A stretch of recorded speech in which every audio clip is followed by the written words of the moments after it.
A la presidenta de la Comisión por haber agendado la exposición del proyecto de ley 275 de mi autoría, que tiene por objeto a reformar la Constitución Política del Perú para incorporar en el segundo párrafo del artículo 77 el canon o los recursos turísticos a favor de los gobiernos regionales y locales donde se explotan los atractivos turísticos. Siguiente diapositiva, por favor. Propongo la siguiente fórmula legal, artículo 77 de la Constitución. El presupuesto asigna equitativamente los recursos públicos. Su programación y ejecución corresponde a las respectivas circunscripciones conforme a la ley, recibir una participación de los recursos naturales y de los recursos turísticos en cada zona en calidad de canon. Siguiente diapositiva. Exposición de motivos.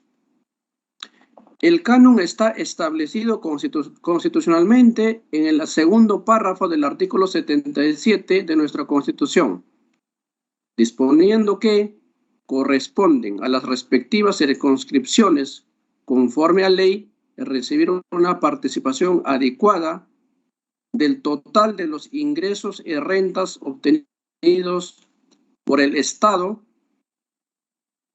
de los recursos naturales en cada zona en calidad de canon. Del texto se desprende que solo se puede crear canon por la explotación de los recursos naturales. Sin embargo, el Perú, así como es rico en recursos naturales, también lo es en los recursos turísticos. La Ley General del Turismo, Ley número 29.408, establece que el Inventario Nacional de Recursos Turísticos constituye una herramienta de gestión que contiene información real, ordenada y sistematizada de los recursos turísticos que identifica el potencial turístico del país. Del referido dispositivo se tiene que el recurso turístico es el potencial turístico del país, señora presidenta. El Ministerio de Economía y Finanzas define el recurso turístico como expresiones de la naturaleza, la riqueza arqueológica, expresiones históricas, materiales e inmateriales de gran tradición y valor que constituyen base del productor turístico. Los ingresos que capta el Estado como consecuencia de la explotación del recurso turístico no son distribuidos directamente a las poblaciones donde se originan.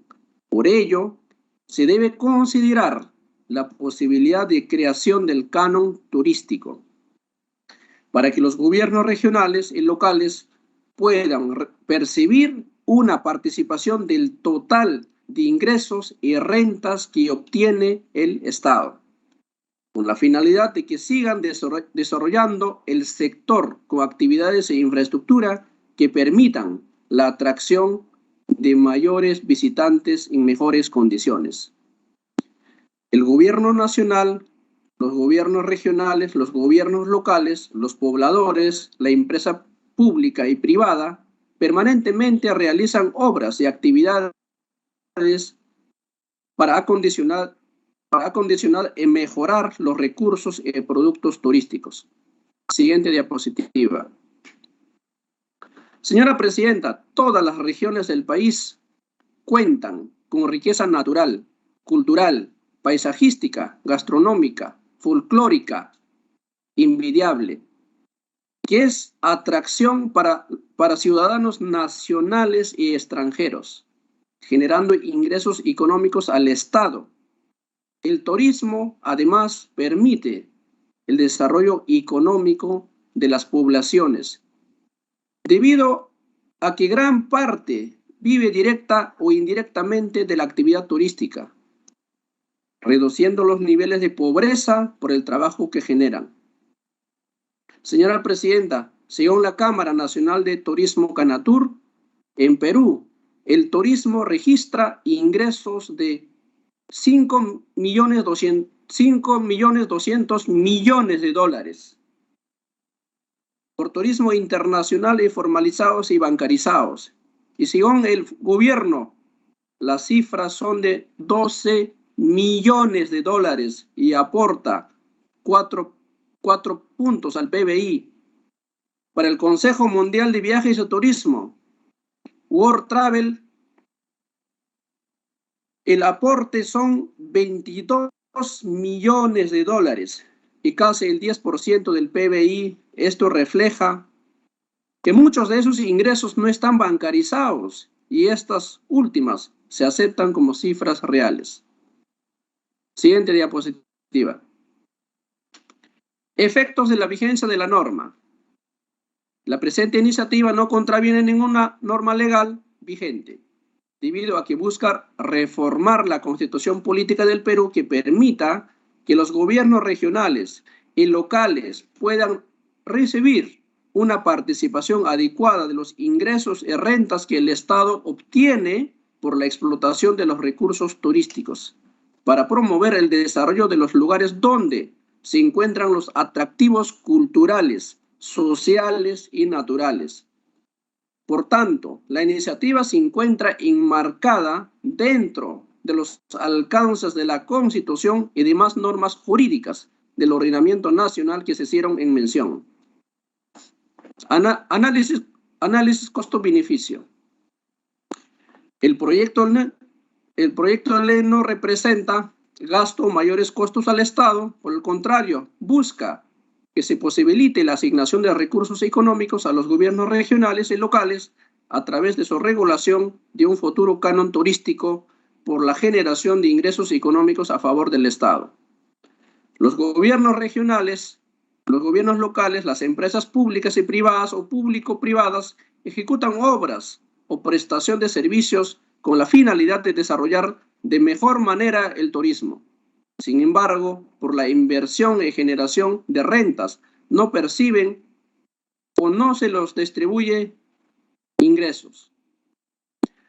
La iniciativa legal, señora presidenta, tampoco da origen a impuestos adicionales, sino que posibilitaría el desarrollo constitucional a través de una futura ley de canon turístico. Siguiente diapositiva. Vinculación con el acuerdo nacional. Con la política, democracia y Estado de Derecho, numeral 8, descentralización política, económica y administrativa para propiciar el desarrollo integral y armónico y sostenido del Perú.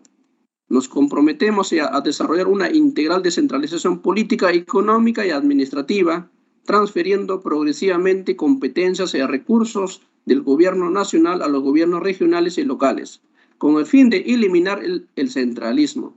Construiremos un sistema de autonomías políticas, económicas y administrativas, basado en la aplicación del principio de subsidiariedad y complementariedad entre los niveles de gobierno nacional, regional y local del Estado, con el fin de fortalecer estos últimos y propiciar el crecimiento de sus economías. Con ese objetivo, el Estado apoyará el fortalecimiento administrativo y financiero de los gobiernos regionales y locales, e institucionalizará la participación ciudadana en las decisiones políticas, económicas y administrativas. Promoverá la eficiencia y transferencia en la regulación y provisión de servicios públicos, así como en el desarrollo de infraestructura en todos los ámbitos territoriales. Establecerá una clara delimitación de funciones, competencias y mecanismos de coordinación entre los tres niveles de gobierno. Desarrollará plataformas regionales de competitividad orientadas al crecimiento de las economías locales y regionales. Desarrollará una estructura de captación de recursos fiscales, presupuestales y del gasto público que incluyan mecanismos de compensación para asegurar la equitativa distribución territorial y social, en un marco de estabilidad macroeconómica y de equilibrio fiscal y monetario. Con la política 2, equidad y justicia, numeral 13, acceso al empleo pleno, digno y productivo. Nos comprometemos a promover y propiciar, en el marco de una economía social de mercado, la creación descentralizada de nuevos puestos de trabajo en concordancia con los planes de desarrollo nacional, regional y local. Asimismo, nos comprometemos a mejorar la calidad del empleo con ingresos y condiciones adecuadas y acceso a la seguridad social para permitir una vida digna. Nos comprometemos además a fomentar el ahorro, así como la inversión privada y pública responsable, especialmente en sectores generadores de empleo sostenible. Muchas gracias, señora presidenta. Le agradezco a todos los congresistas, miembros titulares, por escucharme.